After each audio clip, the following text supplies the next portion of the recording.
I'm Jimmy Reid. And I'm Audette, and this is Fireside, a talk show about important events in the news. Today we are going to be discussing a very personal topic that me and Jimmy experience firsthand every day, vaping.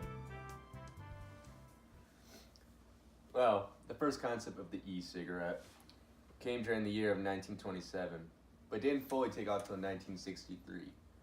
I didn't even realize vaping was a thing that far back, 80, 90 years ago. I had no clue.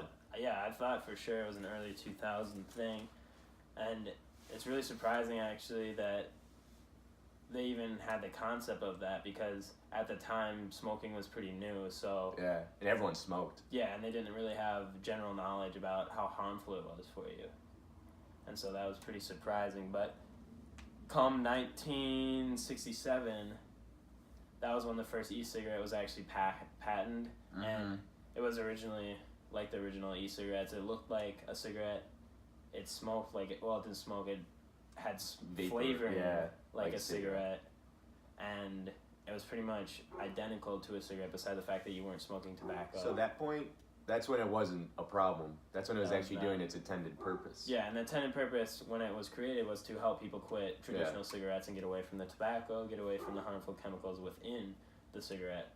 But come 2003, when the first modern vape was patented, that's when it started having issues, and first modern vape kind of resembles what we have today, where it was kind of a mix in between the e-cigarette and the modern day. That was vapes. created by Hunlick, right? That's the name? Hunlick, yeah.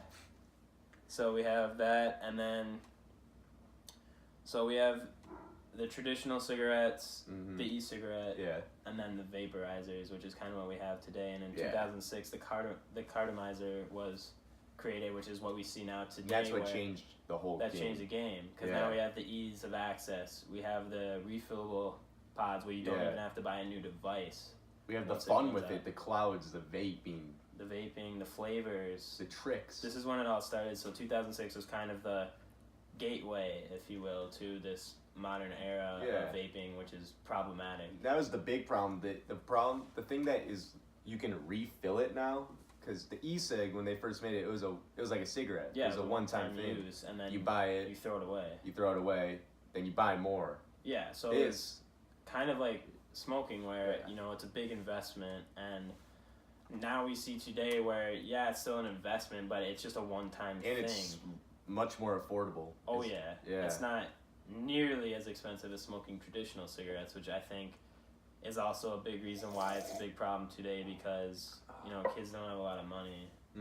Kids definitely couldn't smoke a pack a day, but the longevity of these vapes and the pods and the juice, where you can just refill it, it's very appealing, especially to younger people that don't. It makes it feel like that was the actual intended audience at this point, to make the most money. That doesn't surprise me. Yeah, it's a big industry.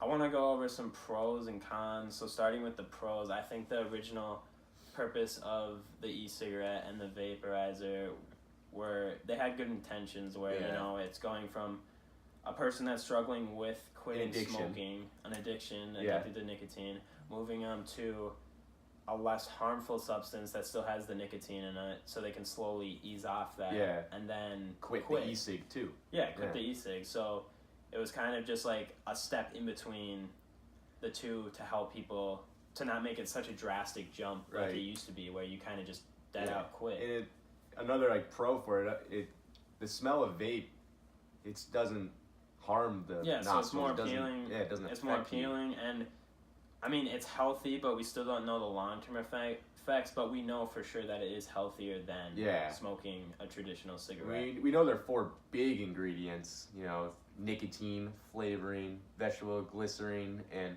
propylene glycol. Yeah, so we have those 4 ingredients, which is in traditional, which we know what those are, we know juice. What they do. Yeah, we know those aren't the problem.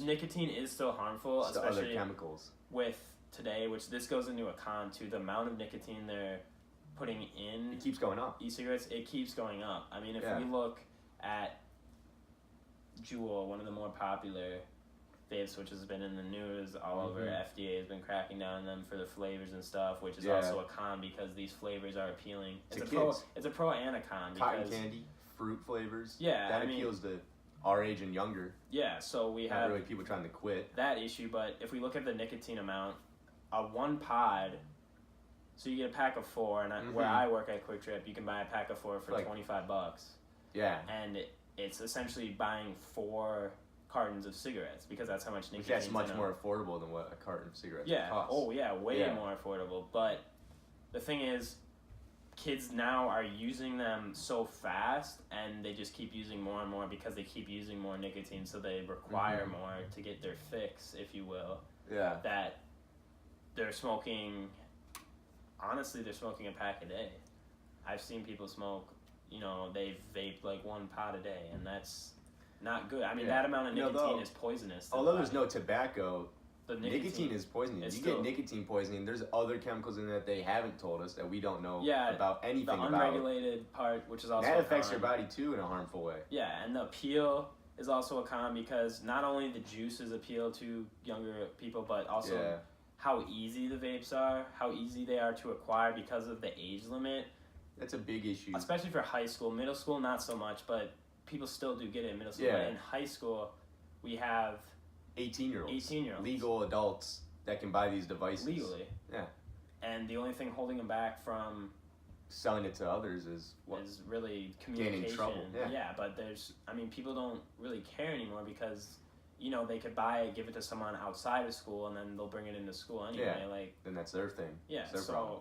we have, I think my idea on this is the pros are good They're for good. what it's intended for, but the They're being cons abused. outweigh, The device itself is being abused for more than pleasure than purpose. especially what we're discussing where in school there's It's- definitely more there's not really a pro. There can't be a pro. because it's a distraction, it's an addiction, and also It's illegal.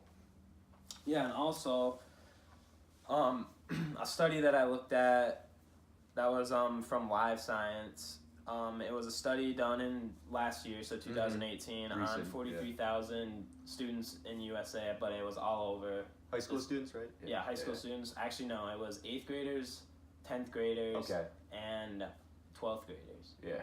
So, I mean, we got pretty wide range of age, kind of, and, you'd think that I never even knew, really, until this year that it was a problem in middle school. I didn't hear. My mom's actually a teacher at Chaska Middle School West, and that's where I kind of been hearing stories when she comes home. And it's crazy that they're finding 6th graders, 7th graders, 8th graders, 8th graders selling the 7th graders, 6th graders getting caught vaping. Oh yeah, and we know Which is- people that have little brothers that have been in trouble for that stuff, Yeah. and it's crazy to think about. But going back to the study, tobacco use has been down since they've been recording the use of tobacco, especially in high school The students, 90s, since right? 1991, Yeah. and it's gone down dramatically. But the issue with vaping now that comes around is people who don't even smoke are getting introduced to vaping and appeal. They just Yeah. see a. They're not trying to get appeal. over cigarettes. No, they just see. They're an just trying to appeal do in something vaping. fun or cool. Yeah. Seeing someone else do it, they think it's the next big thing. And so Which the it has turned into the survey. next big thing. Yeah. Yeah. So the survey says that around 28% of all 43,000 students that they surveyed That's a lot. That's 1 in 3, pretty much. admitted to not only having a vape but using it in school on a daily Yeah. basis. And so that's 1 in 3. That's 1 in 3 students that they surveyed. Yeah. And this includes middle schoolers too. This And that's includes 8th crazy. graders, and it's I believe the study also talked about then the use of marijuana after they asked the vape question. There's still around just over 1 in 5 kids, students, also smoke marijuana. yeah. So the survey said that 24% of the 43,000 that were surveyed Yeah.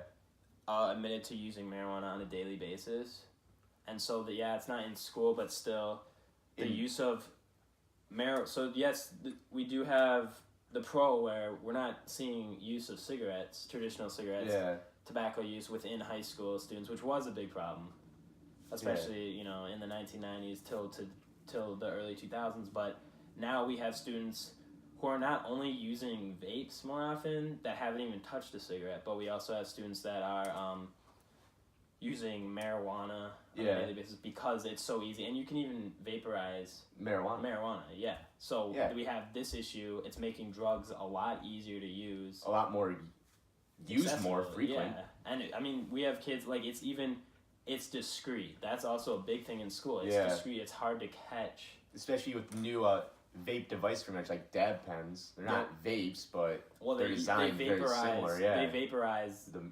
THC, the marijuana. They vaporize the drug. And it was evolved from the early e-cigarettes. Oh yeah, it's pretty much. It looks exactly identical to e-cigarettes, and you can even smoke. They have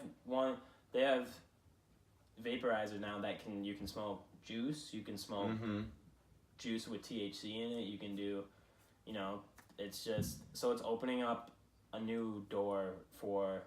It's making the purpose of e-cigs not even just vaping. It's making the use of marijuana easy and cool, and you can do instead of vaping in school, kids are now smoking weed in school, but not smoking. They're vaping weed. Yeah, I mean, and this is a huge problem, and I think that's why this is so newsworthy, is that we see this in school, and it's definitely not getting any better. It's getting a lot worse, and that's also a big issue because we have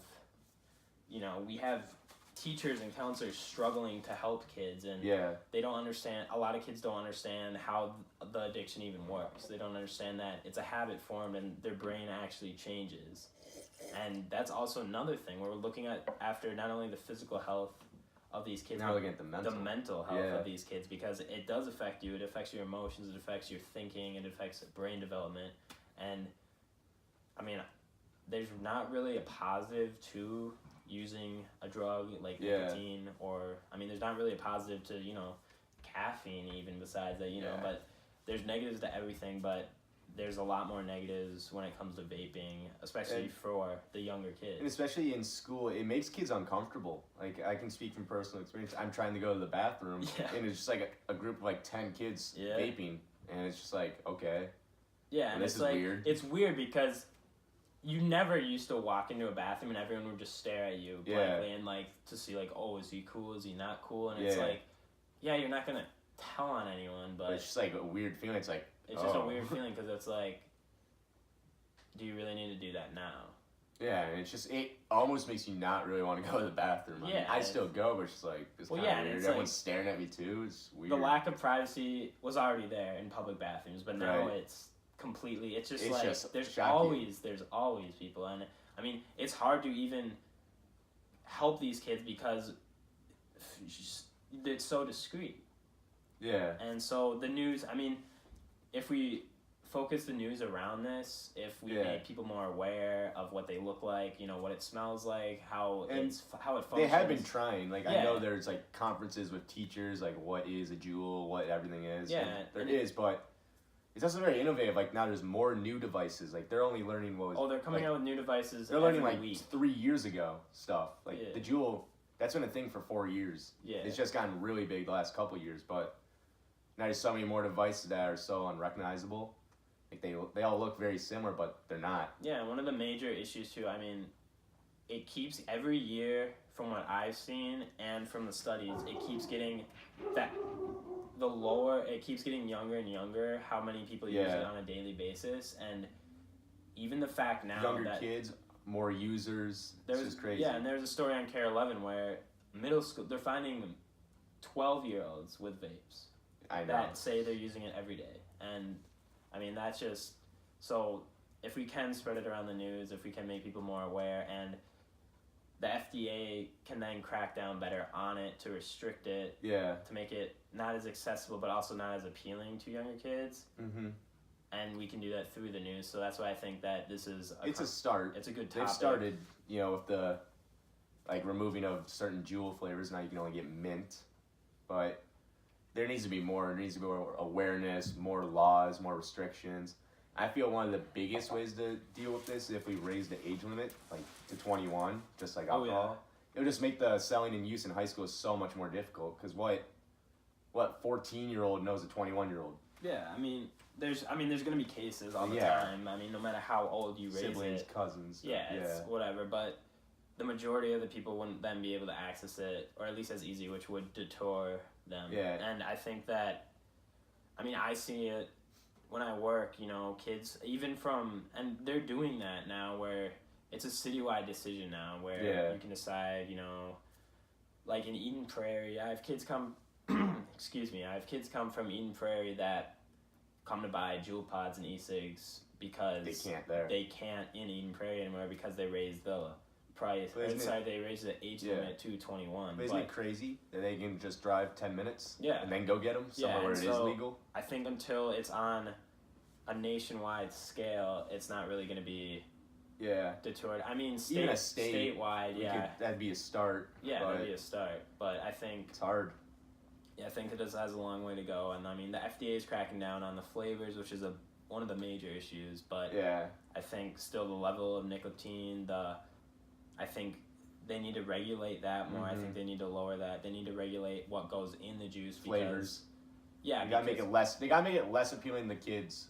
The flavors need to be regulated, but also the ingredients, because yes, we have the 4 main ingredients which most major brands use, but there's some brands that they sell cheaper options, so that's more appealing to kids. But then they're putting in cheaper substances which are worse for you, and they're substituting the chemicals, which it cuts cost in production, but also it causes a lot more harm to the user, and we haven't seen the long-term effects of the 4 main ingredients yet, so we need to, I mean, we're studying it now, and we're going to study in the future, but it's still, I mean, dangerous, because we didn't know the long-term effects of cigarettes, and now we do, and we know how bad they are for you. So it's kind of the same thing.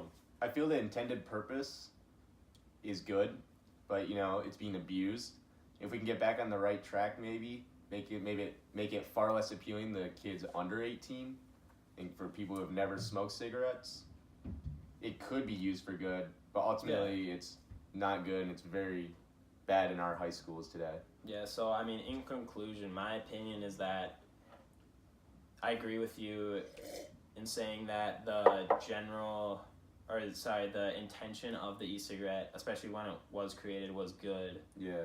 I mean, removing the tobacco, removing the hundreds of harmful chemicals in cigarettes, and kind of simplifying it down so that people who are addicted to nicotine can get a healthier alternative and then hopefully quit. But it's been blown so out of proportion that the FDA, schools, I mean, everyone's trying to crack down on it, but I think we need more federal laws restricting the age, restricting what flavors, restricting the amount of nicotine, and I think until then it's still going to be a major problem in schools. Yeah.